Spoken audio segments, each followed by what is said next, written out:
ദൈവമേ, എന്തിനാണ് ഈ ലോകത്ത് ഇത്രമാത്രം അക്രമികളെയും കൊലപാതകികളെയും സൃഷ്ടിക്കുന്നത്? ദൈവം മറുപടി പറഞ്ഞതാണ്, ഞാൻ ഒരു കൊലപാതകിയെയും ഒരു അക്രമിയെയും സൃഷ്ടിച്ചിട്ടില്ല.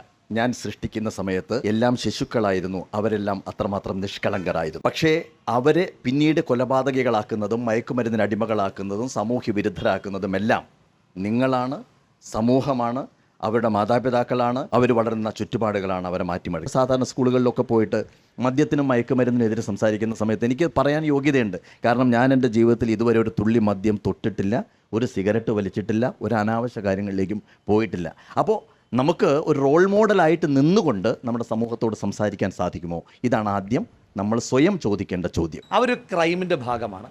ഇതിനെ ഒരു ക്രൈമായി തന്നെ, എക്സ്ട്രീം വയലൻസായി തന്നെ അതിനെ കണ്ട ആ തരത്തിൽ കൈകാര്യം ചെയ്യണം. വിട്ടുവീഴ്ചയില്ലാത്ത സമീപനം ഈ വിഷയത്തിനകത്ത് ഉണ്ടാകണം. കോടതികൾ പോലും പറഞ്ഞു കഴിഞ്ഞാൽ കോടതി ലക്ഷ്യമൊക്കെ ആയി പോകും. എന്നാലും സാരമില്ല, നമുക്ക് ഒരു നാടിൻ്റെ നന്മയ്ക്ക് വേണ്ടി ഒരു കോടതി ലക്ഷ്യത്തിൻ്റെ കേസ് കൂടി നമുക്കങ്ങ് സഹിക്കുകയല്ല നിവർത്തിയില്ല. ഇപ്പോൾ ഏറ്റവും ഒടുവിൽ ഉണ്ടായിട്ടുള്ളൊരു പശ്ചാത്തലം എന്താണ്? നമ്മൾ കേൾക്കുന്നത് താമരശ്ശേരിയിൽ ഒരു വിദ്യാർത്ഥി അവൻ അതിക്രൂരമായി കൊല ചെയ്യപ്പെടും. ആ കൊലപാതകത്തിന് ഉത്തരവാദികളായിട്ടുള്ള മുഴുവൻ ക്രിമിനൽസ്, അവരെ കുട്ടികളൊന്നും നമ്മൾ വിളിക്കേണ്ട കാര്യമില്ല, ക്രിമിനൽസ്. ആ ക്രിമിനൽസിൻ്റെ ഒരു കേസ് കോടതിയുടെ മുന്നിൽ വന്നപ്പോൾ കോടതി അതിവിശാലമായ മനുഷ്യാവകാശത്തെ പറ്റി പറഞ്ഞിട്ട് ആ കുട്ടികളെ എന്ന് പറഞ്ഞിട്ട് അവരെല്ലാം പരീക്ഷ എഴുതാനായിട്ട് പറഞ്ഞു വിടുകയാണ്. ഞാൻ ചോദിച്ചോട്ടെ, ഒരുത്തൻ്റെ കൂടെ പഠിക്കുന്ന ഒരുത്തൻ്റെ സഹപാഠിയായി തോന്നാതെ, സഹോദരനായി തോന്നാതെ, അവൻ്റെ കണ്ണിൽ എനിക്ക് ആഴത്തിൽ ഇടിക്കാൻ പറ്റിയില്ല എന്ന കുറ്റബോധത്തോടു കൂടി ഇരിക്കുന്ന, എൻ്റെ ആ പഞ്ചിൽ അവൻ്റെ തലയോട്ടി തകർന്നിട്ടുണ്ടാകുമെന്ന ആത്മഹർഷത്തോടു കൂടി വീമ്പ് പറയുന്ന, എൻ്റെ ഒറ്റയിടിയിലാണ് അവൻ ആദ്യം വീണത് എന്ന് ചർച്ചയിൽ ഞാൻ നന്നായി സ്കോർ ചെയ്തു എന്ന് പറയുന്ന, ഇതൊന്നും കുഴപ്പമില്ല, നമ്മുടെ പ്രായത്തിൻ്റെ അഡ്വാൻറ്റേജ് നമുക്ക് കിട്ടും,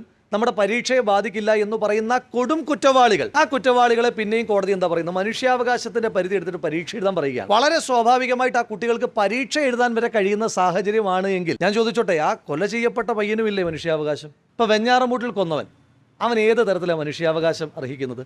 അവൻ്റെ അനിയനെ, അവൻ്റെ കൂടെ എപ്പോഴും, അവൻ്റെ നാട്ടുകാർ പറയുന്ന കേട്ടില്ല, അവൻ്റെ കൂടെ എപ്പോഴും കളിച്ച് ചിരിച്ച് അവനോട് എപ്പോഴും വണ്ടി കയറി നടക്കുന്ന അവൻ്റെ അനിയനെ അവന് കൊല്ലാൻ തോന്നുന്നൊരു മാനസികാവസ്ഥയില്ലേ?